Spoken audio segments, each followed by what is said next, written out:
जुन्नर तालुक्यातील निमगाव सावा येथे खंडोबा रोड परिसरात विजेच्या कामादरम्यान 11 केव्ही उच्चदाब वाहिनीचा धक्का लागून एका मजुराचा दुर्दैवी मृत्यू झाल्याची घटना शुक्रवारी दिनांक 19 डिसेंबर 2025 रोजी दुपारी घडली।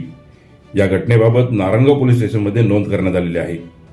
या प्रकरणी रविकुमार श्याम बिहारी वय 27 व्यवसाय मजुरी मूळ राहणार पटई पोस्ट अनावा तालुका सिंदोली जिल्हा शहाजहांपूर उत्तर प्रदेश सध्या राहणार निमगाव सावा तालुका जुन्नर जिल्हा पुणे यांनी खबर दिली आहे।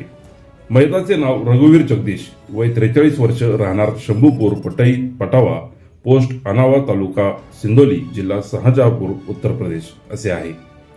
मिळालेल्या माहितीनुसार दुपारी 3:30 ते 4च्या सुमारास खंडोबा रोड येथे इलेक्ट्रिक पोलवर लाईन ओढण्याचे काम सुरू होते। यावेळी रघुवीर जगदीश हा खांबावर चढून काम करत असताना काम सुरू असलेल्या लाईनच्या वरून 11 केव्हीची वीज वाहिनी गेलेली होती।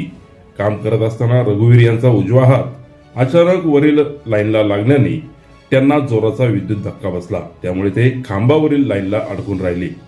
सहकाऱ्यांनी तात्काळ मदतीसाठी बाजूच्या लोकांना बोलावून त्यांना खांबावरून खाली उतरवले व तातडीने अँब्युलन्सद्वारे ग्रामीण रुग्णालय नारायणगाव येथे दाखल केले। मात्र डॉक्टरांनी सायंकाळी 6:40 सुमारास तपासणी करून उपचारापूर्वीच त्यांचा मृत्यू झाल्याचे घोषित केले, अशी माहिती नारायणगाव पोलीस स्टेशनचे सहाय्यक पोलीस निरीक्षक प्रवीण सपांगे यांनी दिली। या घटनेचा पुढील तपास पोलीस हवालदार फड हे करत आहेत। ब्युरो रिपोर्ट अमर भागवत, ग्राहक समाचार।